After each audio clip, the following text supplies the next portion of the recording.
Caros irmãos e irmãs, graça e paz em Cristo, espero que o seu final de semana tenha sido abençoado ao lado da família e também conectado, com a igreja, na escola dominical, no culto, e que nós iniciemos uma semana nesta segunda-feira aos pés do Senhor mais uma vez.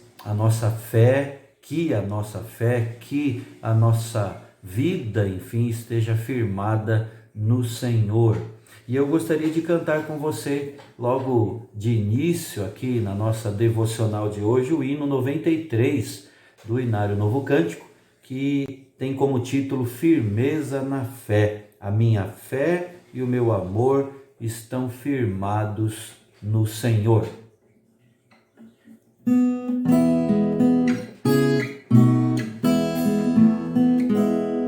Somente ponho a minha fé na graça excelsa de Jesus, no sacrifício remidor, no sangue do bom Redentor.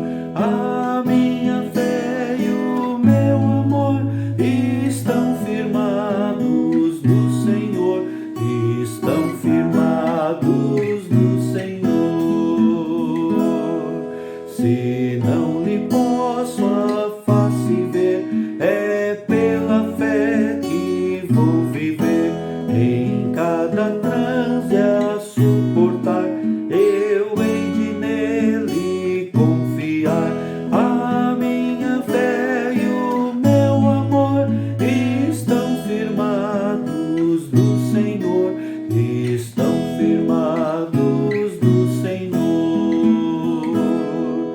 A sua graça é muito real, abrigo traz do temporal. Ao vir cercar-me a tentação, me fortalece a sua mão. A minha fé e o meu amor estão firmados no Senhor, estão firmados no Senhor. Quando a trombeta ressoar, irei com ele me encontrar, e com os salvos cantarei louvor eterno ao grande Rei. A minha fé e o meu amor estão firmados no Senhor, estão firmados no Senhor. Amém. Vamos, irmãos, continuar a analisar, a estudar a respeito da família da Sunamita, conforme a Bíblia, o texto sagrado, nos fala no segundo livro dos Reis, capítulo 4, e nós vamos ler a partir do versículo 16, segundo livro dos Reis, capítulo 4, a partir do versículo 16, continuando aqui as considerações nossas sobre a família da Sunamita. Eu vou ler, irmãos, nós vamos ler até o verso 37, segundo livro dos Reis, capítulo 4, do versículo 16 ao versículo 37. Diz assim o texto sagrado: Disse-lhe o profeta: por este tempo, daqui a 1 ano, abraçarás um filho. Ela disse: não, meu senhor, homem de Deus, não mintas a tua serva. Concebeu a mulher e deu à luz um filho no tempo determinado, quando fez 1 ano, segundo Eliseu lhe dissera. Tendo crescido o menino, saiu certo dia a ter com seu pai, que estava com os segadores. Disse a seu pai: ai, a minha cabeça! Então o pai disse ao seu moço: leva-o à sua mãe. Ele o tomou e o levou à sua mãe, sobre cujos joelhos ficou sentado até o meio-dia, e morreu. Subiu ela e o deitou sobre a cama do homem de Deus, fechou a porta e saiu. Chamou a seu marido e lhe disse: manda-me um dos moços e uma das jumentas, para que eu corra ao homem de Deus e volte. Perguntou ele: por que vais a ele hoje? Não é dia de festa de lua nova, nem sábado. Ela disse: não faz mal. Então fez ela abaldar a jumenta e disse ao moço: guia e anda, não te detenhas no caminhar, senão quando eu te disser. Partiu ela, pois, e foi ter com o homem de Deus ao Monte Carmelo. Vendo-a de longe, o homem de Deus disse a Geazi, seu moço: eis aí a sunamita. Corre ao seu encontro e diz-lhe: vai tudo bem contigo, com o teu marido, com o menino? E ela respondeu: tudo bem. Chegando ela, pois, ao homem de Deus, ao monte, abraçou-lhe os pés. Então se chegou Geazi para arrancá-la, mas o homem de Deus lhe disse: deixa, porque a sua alma está em amargura, e o Senhor me encobriu e não me manifestou. Disse ela: pedi eu a meu senhor algum filho? Não disse eu: não me enganes? Disse o profeta Geazi: cinge os lombos, toma o meu bordão contigo e vai. Se encontrares alguém, não o saúdes, e se alguém te saudar, não lhe respondas. Põe o meu bordão sobre o rosto do menino. Porém disse a mãe do menino: tão certo como vive o Senhor e vive a tua alma, não te deixarei. Então ele se levantou e a seguiu. Geazi passou adiante deles e pôs o bordão sobre o rosto do menino, porém não houve nele voz nem sinal de vida. Então voltou a encontrar-se com Eliseu e lhe deu aviso e disse: o menino não despertou. Tendo o profeta chegado a casa, eis que o menino estava morto sobre a cama. Então entrou, fechou a porta sobre eles ambos e orou ao Senhor. Subiu à cama, deitou-se sobre o menino e, pondo a sua boca sobre a boca dele, os seus olhos sobre os olhos dele e as suas mãos sobre as mãos dele, se estendeu sobre ele. E a carne do menino aqueceu. Então se levantou e andou no quarto uma vez de lá para cá e tornou a subir e se estendeu sobre o menino. Este espirrou 7 vezes e abriu os olhos. Então chamou a Geazi e disse: chama a sunamita. Ele a chamou e, apresentando-se ela ao profeta, este lhe disse: toma o teu filho. Ela entrou, lançou-se aos pés dele e prostrou-se em terra, tomou o seu filho e saiu. Até o versículo 37, irmãos. Nós, como você sabe, começamos a analisar, a estudar esse trecho da Bíblia que fala da mulher sunamita na última sexta-feira. Essa mulher não tem o seu nome revelado, não é? Aqui na Bíblia. O texto só informa que ela morava em Sunem, por isso a mulher sunamita, como a chamamos. O nome do marido também não é revelado, e eles eram ricos, prósperos, trabalhavam ali na agricultura, conforme lemos no versículo 18, e nós já aprendemos, extraímos do texto uma lição preciosa para a nossa vida familiar nos dias de hoje. É que a família da sunamita, ela e o seu marido, eles eram um exemplo de acolhimento. Todas as vezes que o profeta Eliseu ali passava, eles davam acolhida ao homem de Deus com um banquete. O pão que nós falamos na última sexta não era apenas pão, mas era uma verdadeira mesa farta, né? Mesa completa. Mais que isso, pensando em dar maior conforto a Eliseu, eles fizeram um quarto, um cômodo reservado para ele, para que quando ele passasse por ali, pudesse ali descansar. E vimos, irmãos, que a hospitalidade é algo que agrada a Deus, e a Bíblia recomenda isso, para praticarmos a hospitalidade, para não negligenciarmos esse acolhimento. E vimos também o texto de Hebreus 13, que diz que alguns, praticando a hospitalidade sem o saber, acolheram anjos. Precisamos ser acolhedores, não é? Precisamos ser hospitaleiros. Mas hoje eu gostaria de analisar, ainda que de forma breve, irmãos, mais 2 lições com base no texto que nós lemos.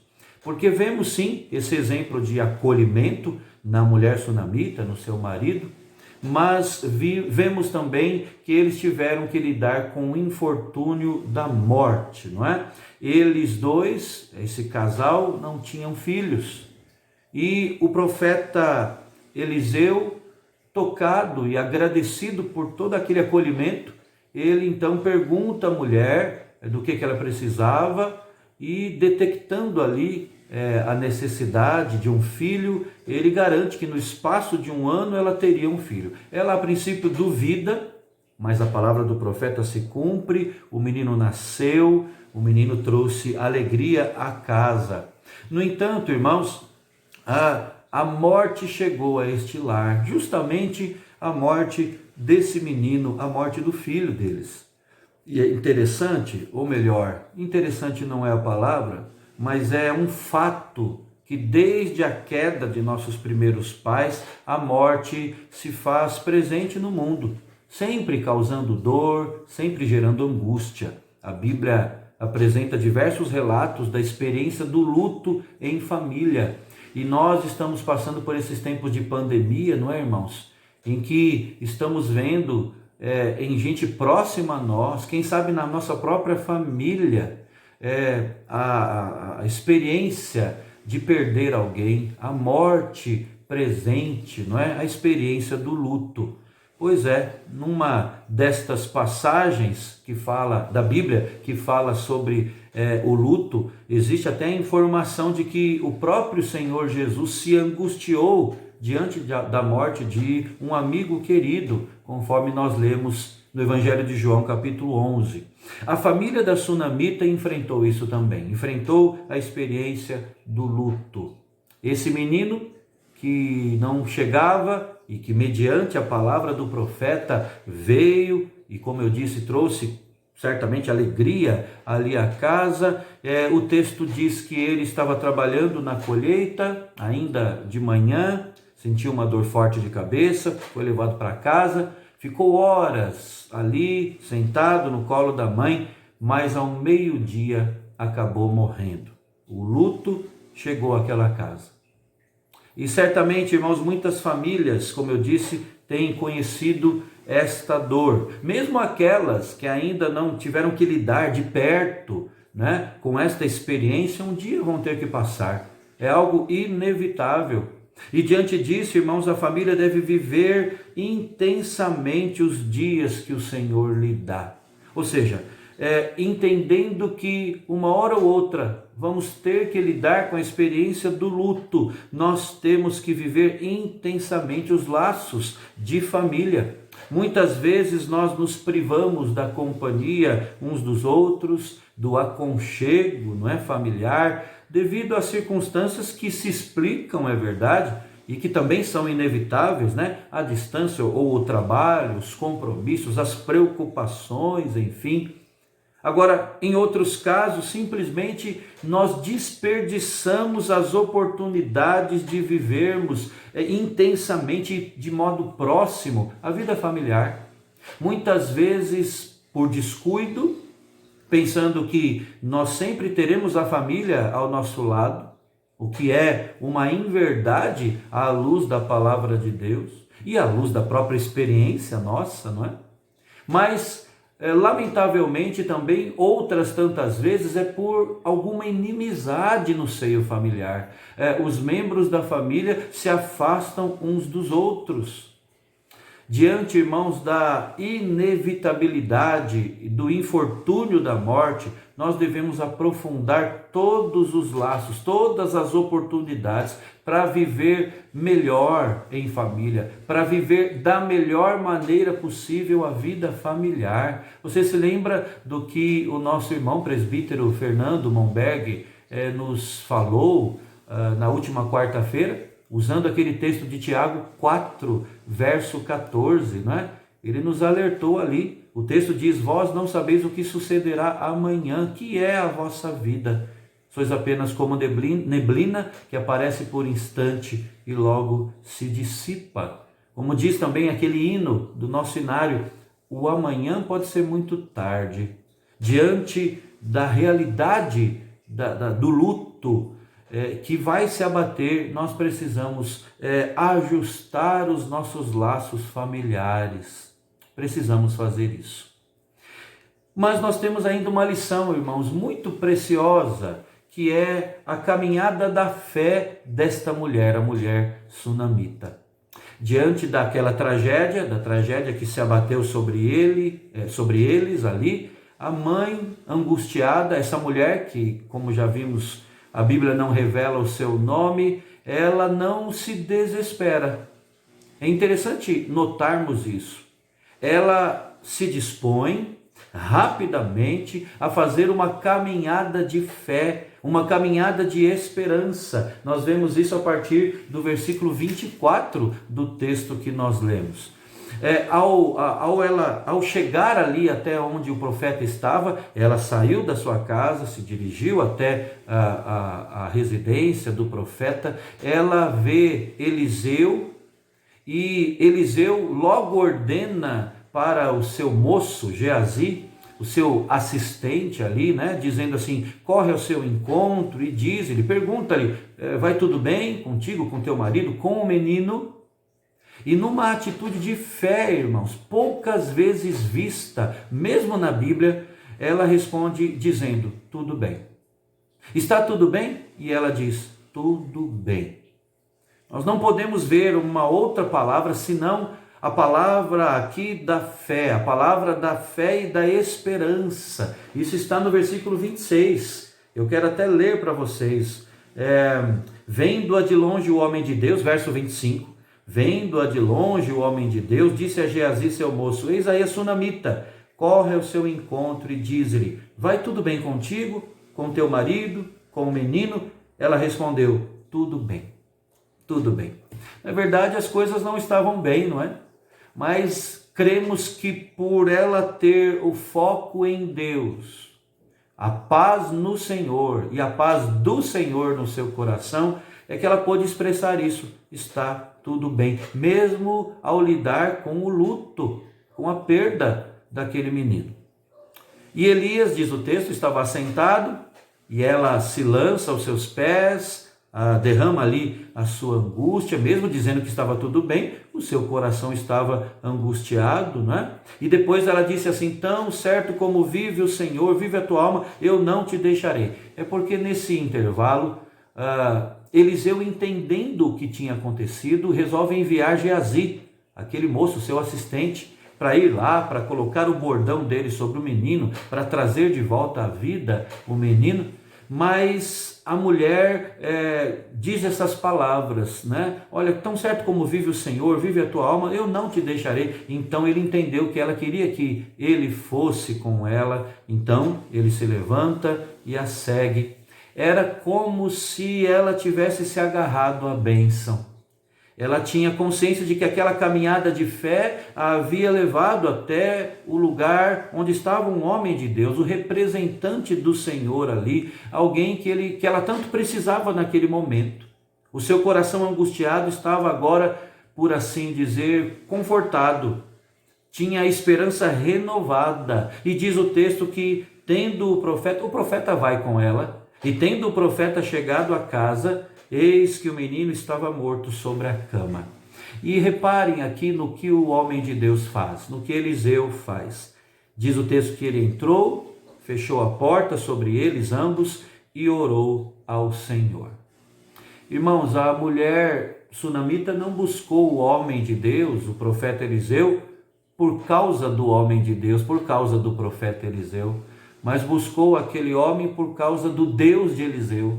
E isso fica muito claro aqui, quando ele chega ali no quarto, vê o menino morto, deitado ali sobre a cama, e ele o que faz?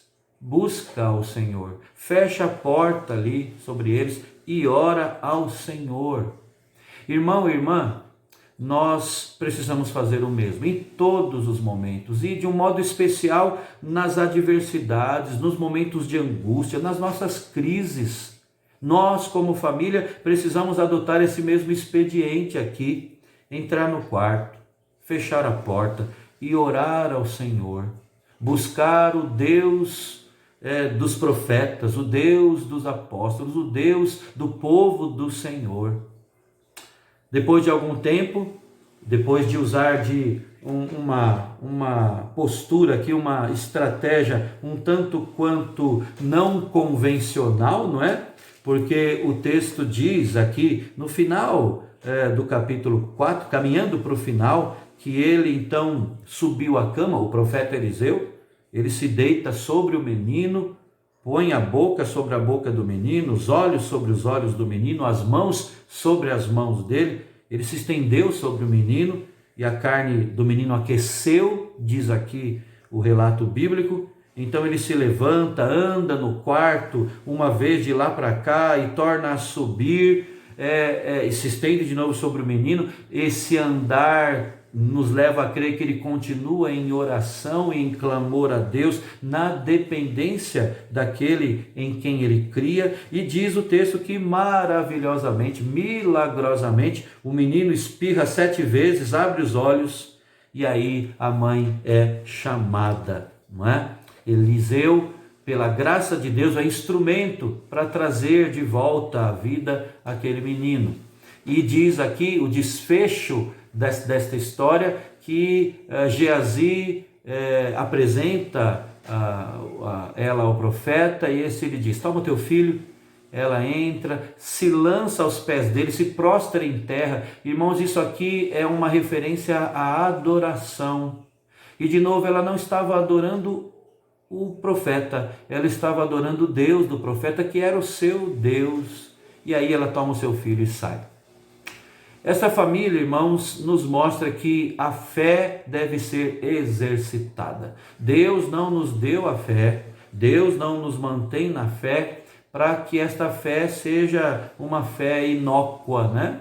É para praticarmos, exercitarmos, exercermos a fé que Deus tem nos concedido. Ele que é o nosso autor e consumador da fé. Essa mulher fez uma caminhada de fé e esperança, o que mudou a sua história, a história da sua família. Agora, é interessante também vermos que essa família enfrentou outras tantas adversidades. E uma delas está registrada também na Bíblia, também neste livro, segundo o livro dos Reis, mas no capítulo 8. Eles tiveram que enfrentar um período, ela, a mulher sunamita, seu marido e seu filho, e tiveram que enfrentar um período de 7 anos, em que tiveram que abandonar aquela terra, aliás, por orientação do profeta Eliseu, e tiveram que morar distantes entre os filisteus por causa da fome que se abateu, que assolou toda aquela região. Mas sem desesperar, sempre confiante no Senhor, a família lidou com isso. E depois desses anos todos, depois de 7 anos, a família volta, tem todos os seus bens restaurados. É o relato que temos no capítulo 8. Diante das adversidades da vida, irmãos, a família, a minha e a sua família, é desafiada a fazer também essa caminhada da fé. Hebreus 11 apresenta o relato, como sabemos, de diversas famílias que fizeram o mesmo, não é? Que caminharam pela fé. Você se lembra desse capítulo? Pela fé Abraão, pela fé Moisés, não é? Homens que viveram pela fé, mantidos pela fé, que foram pela graça do Senhor e exercitaram a fé. Nós devemos, irmãos, nos valer em momentos difíceis, principalmente, de todos aqueles que podem nos ouvir, podem nos confortar, podem nos orientar, como foi o caso aqui da mulher sunamita em relação ao homem de Deus, ao profeta Eliseu. Mas nós devemos ir principalmente na direção do Senhor Jesus, crendo que Ele é quem tem as nossas vidas em suas mãos. Ele é o Deus criador, Ele é o Deus sustentador. Precisamos lembrar, nesses tempos difíceis, irmãos, e olhando para os nossos lares, daquilo que Jesus disse: vinde a mim. É um convite. Todos os que estáis cansados e sobrecarregados, eu vos aliviarei. Precisamos lembrar que Ele está ao nosso lado, né? Ele caminha conosco. Esta caminhada de fé e de esperança não é uma caminhada solo, não é uma carreira sozinha, né? Mas temos o Senhor ao nosso lado. Foi Ele que diz: eis que estou convosco todos os dias até a consumação do século. Eu quero terminar a minha palavra, antes de orarmos, pedindo que você reúna a sua família para oração agora, mas também para um bate-papo aí, para juntos considerarem algumas questões. E eu coloco aqui 2 delas, à luz do que vimos aqui no lar da mulher sunamita, a família da sunamita. Primeira questão: nós temos aproveitado bem as oportunidades para viver como família? O tempo precioso que Deus está nos dando? Porque, irmãos, nós vamos ter que lidar com a realidade, com o infortúnio da morte. Algum dia isso vai chegar. E temos que então usar de todos os recursos que temos hoje, não é? Porque o amanhã nós não sabemos o que vai suceder. Temos aproveitado bem as oportunidades para viver com alegria em família, superando até aquelas inimizades, os desajustes, dando lugar e espaço ao perdão. Isso é extremamente necessário. Mas além disso, nos momentos de angústia, nós temos buscado ajuda no lugar certo, como família. Que Deus, irmãos, em sua graça, sempre presente, não é? Ele nos abençoe. Derrame das suas bênçãos, que tanto precisamos, tanto carecemos, em nossos lares, em nossas famílias. Vamos orar nesse momento? Querido Deus, nosso Pai, nós te buscamos, ó Deus, agora, no início da semana, segunda-feira. Pedimos, ó Deus, a tua bênção mais uma vez. Porque cada vez que estudamos mais sobre as famílias que aparecem, que estão aqui relatadas, registradas na Escritura Sagrada, nós, ó Deus, cada vez mais enxergamos a necessidade que temos do Senhor também no seio dos nossos lares. Tem misericórdia, ó Deus. Que, ó Deus, possamos viver intensamente, aproveitando, ó Deus, os momentos que o Senhor nos dá hoje no seio das nossas famílias. Para que, ó Deus, quando tivermos que lidar com a perda de alguém, isso seja, ó Deus, motivo de recordação grata diante do Senhor. Mas também, ó Deus, nos dá a bênção de vivermos na prática pela fé, de caminharmos dia a dia com fé e esperança, como fez a sunamita, e que esta fé seja, ó Deus, aquilo que nos mova para buscarmos ao Senhor em tempos difíceis, assim como fez ela e teve a bênção vinda do céu. Obrigado, ó Deus, por esses exemplos. Torne a nossa fé mais robusta. Ó Deus, nos fortaleça na fé e na confiança no Senhor dia a dia. É a nossa oração que, como família, fazemos em nome de Jesus. Amém. Amém. Mais uma vez, irmãos, Deus abençoe. Fique na paz do Senhor e até amanhã, se Deus quiser.